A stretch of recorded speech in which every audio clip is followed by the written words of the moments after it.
Hi everyone, it's Natalie here. Welcome. So this week I'm going to be reading with the HooDoo Tarot, which is a beautiful deck by Tayannah McQuillar. I've learned a lot from it. I'm hoping to learn more. So Kim over at Abundant Life Tarot is doing a study group on this deck. So I'm very, very excited to work with that and learn more. So as you can see, there have been some reversals that have come up in working with this deck previously. I did pre-shuffle it, but I'm going to give it a few more little shuffles here while I'm thinking about it because it feels like I need to. Yeah, it definitely feels better doing that. So I'm working with a different spread this week. It's one that I have worked with before, but maybe not for quite a while. It is a weekly planning tarot spread. There we go. With a weekly theme. Card 2 is the beginning of the week, the middle of the week, and the end of the week, the weekend, and what is my lesson for the week. I wish I knew the author of this one. I pulled this out probably 2 years ago. I usually write or attribute, the person whose spread it is on here somewhere, and I'm pretty sure I did not author this one. So I have authored several, but not, and some that I haven't ever shared, but not this one. So yeah, here is the book for the HooDoo Tarot. Ta-da! Has a wonderful, wonderful vibe to it. Okay. So the first card of the week is going to be the weekly theme. So what is our weekly theme?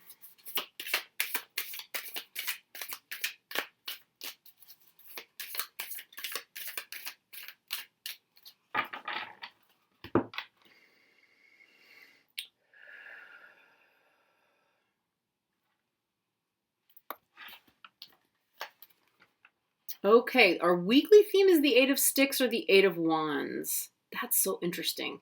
So we're looking at a lot of speed. We're looking at a lot of communication. Yeah, I'm struggling to see everything that's in this card. Possibly a review of different practices, different ways of looking at things. So we're dealing with a lot of energy this week. I mean, that also came up, the energy of the sticks, which is a fire energy, is definitely coming forward with our Mo divination this week as well. I'm not surprised about that. I'm kind of curious, if you didn't see the earlier Mo divination, I would recommend going back to that. So HooDoo, in Tibetan divination, there is a lot of reference to retribution, overcoming enemies, violent acts, and so forth. That is something that is part of Tibetan cosmology and culture. As I was thinking about it, I was like, wow, this is not, what I was reading earlier, it's not necessarily the way that we're intended, to view things now, but historically it's there, it's real. And it definitely is within HooDoo as well. Keeping in mind that HooDoo came from a background and a tradition whereby there is somebody coming after you to kill you, right? In the same way we have medieval armies coming after, Tibetan nomads and villages and power centers and so forth to try and take them over.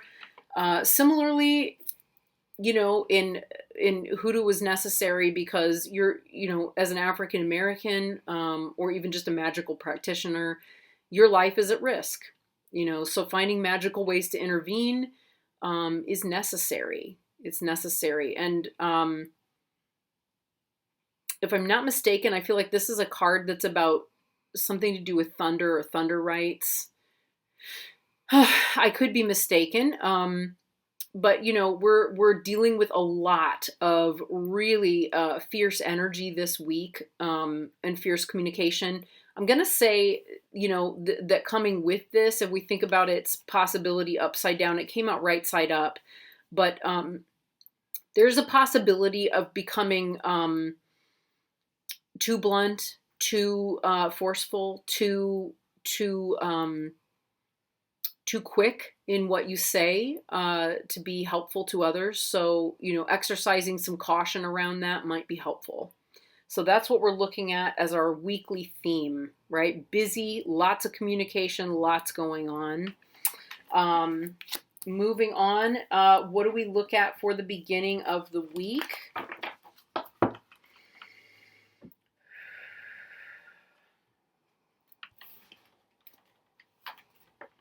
So the beginning of the week, wow, is the moon. Well, it would be Monday, right? It would be Monday. In Tibetan tradition, the moon is also associated with men rather than women.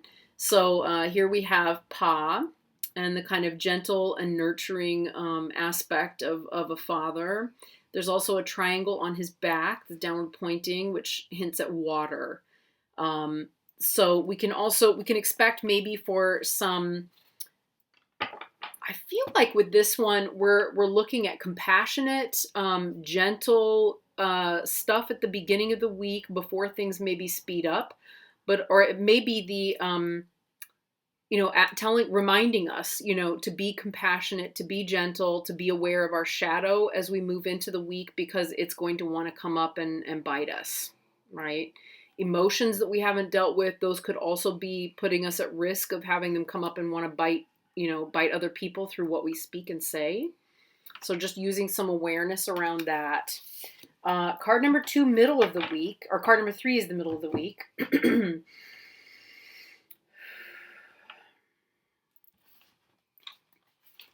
So middle of the week, I love this one. I've had her so many times. The Mother of Sticks, the Queen of Wands. So as you can see, this is a fierce queen. The Mother of Sticks is not someone to be trifled with. That aspect in us is what we're calling on, right? Where is the fire? Where is so much of the same stuff that was in the Mo, right? Again, not surprising. So, where is your inner fire? Where is it coming from? And how are you going to, I spoke in the Mo about blowing, that fire or that air out. What do you want to create in the world? How are you going to use this crazy, 8 of Sticks energy? And how are you going to master it and use it masterfully in the middle of the week? So it looks to me like there will be opportunities for that to take place, for you to apply intuition, for you to apply your own sense of inner power and ability to access intuition in such a way that as you speak, as you communicate, as you go into action and activity, it will be put to good use. You'll find ways of using it that are constructive. Okay, so that's our middle of the week. So end of the week is card 4.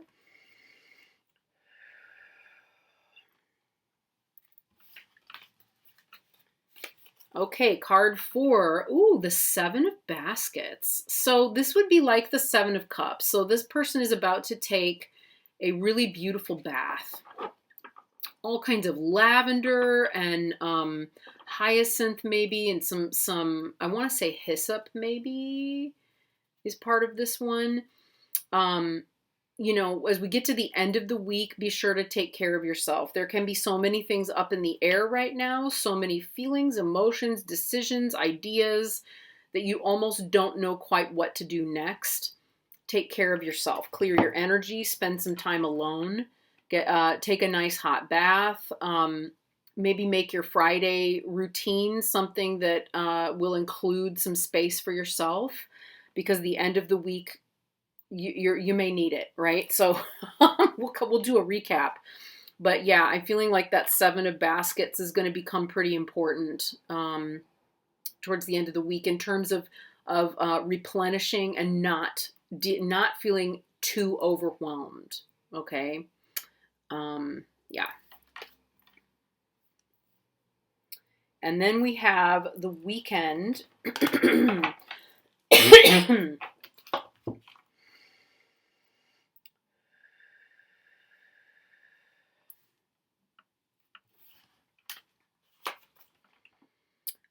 Ooh, okay. So for the weekend, the Ace of Sticks.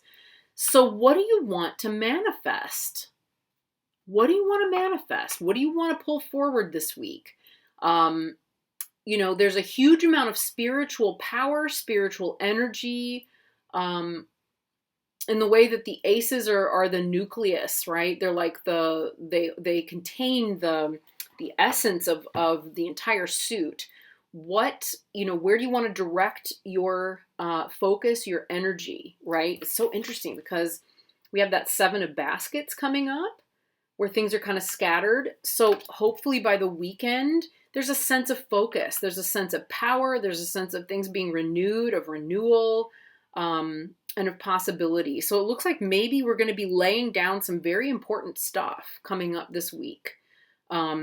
When I look back at what came up around the new moon with all of those cards there, thinking in terms of like this is a waxing moon. So we're still putting all of that stuff into action this week. It looks like the weekend offers another opportunity before that full moon to continue growth, to continue the possibility of further manifestation of goals, ideals, etc. moving forward. So that's the weekend. And finally, the lesson for this week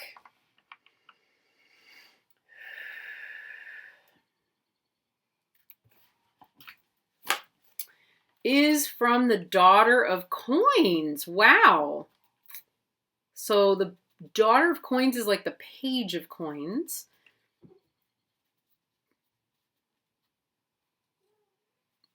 So the Daughter of Coins reminds us to take a light heart, right, towards everything that's going on. Sometimes she can be a bit, could encourage us towards excess and too much, or towards maybe spending money in a way, poorly, that kind of thing. I don't feel that here. That's not what I'm seeing here. I feel like the lesson for the week is to find a way to approach things with lightness, with joy, with excitement. We're still in a phase of manifesting things, which is very, very clear in this reading. So if the theme of the week is that things are going to be busy, there's a lot of forceful, loud, masculine energy. This is kind of a nice, what's the lesson for that's kind of a nice lesson for the week, is how to find balance, right? So this is all very kind of serious, fast-paced, fast-moving, masculine energy. Where is the lighthearted, easygoing, playful, compassionate, family-oriented, aspect of who we are? And, how does that move us forward in the coming week, right? How can we bring that lesson to the potential for the beginning of the week to hold some pretty heavy emotions coming to the surface, right? It could be heavy emotions. It could be compassion. So could that become a playful, light, loving energy, right, that we bring into things? Again, how can we keep that sense of playfulness even as the Mother of Sticks in the middle of the week, right? We're driving hard deals, moving forward with different plans, holding court, holding space for others and for things happening around us, really kind of finding the way to marshal this sort of energy into something. It feels to me like with this Daughter of Coins, we're being told that, maybe the Mother of Sticks has a little bit of playfulness or a little bit of a sense of humor, possibly some generosity too, right? That looks like a pretty generous Daughter of Coins. She's helping her mom, So that may be also part of it. How can I help others? What am I contributing? What am I doing as part of the group, part of the team, right? In the midst of all of this kind of masculine energy. Then we have, of course, towards the end of the week, the 7 of baskets, all of the options, all of the things that are up in the air, and the need to get some respite from it, through this bath, some purification, may be needed so that the mind can clear, right? And as that mind clears, it's always helpful in terms of manifesting new things. How can I approach that as playfully, as kindly, as gently, and how am I holding? There we go. and in such a way that I'm thinking about the ways that it can benefit other people as well, right? So this isn't just about what are we manifesting in our own lives, but what are we manifesting for a community, right? What are we manifesting as the daughter? If we think about the daughter, you know, as someone who is in some way, we're always inheriting the world that has come before, right? Whether we're the ones that created it or not. So the lesson for the week may also be in part, you know, how do we be the best possible custodians of what we're inheriting, right? From others, from our parents, from past generations. How do we approach that on a more material level with reverence, with kindness, and respect for all? Okay, so it looks like a pretty busy but exciting week coming up. I'm excited. I love this deck. I love how well it reads. I'm always super nerded out, and I love it. I love its energy. I love its background, all of it. So I wish you the most wonderful week ahead. I'm going to put the link to Kim's study group with Abundant Life Tarot in the box below, so that if you want to get notifications for different videos that she's doing. I know she's also very active on Instagram and Facebook, which I am not, so I'm going to miss out on a lot. But I feel like if I just do the videos and have my journal and my cards, I'll probably be okay. But it'll be a lot of fun. So be sure to check it out and have a wonderful week. I will see you again here next week. Take care. Bye.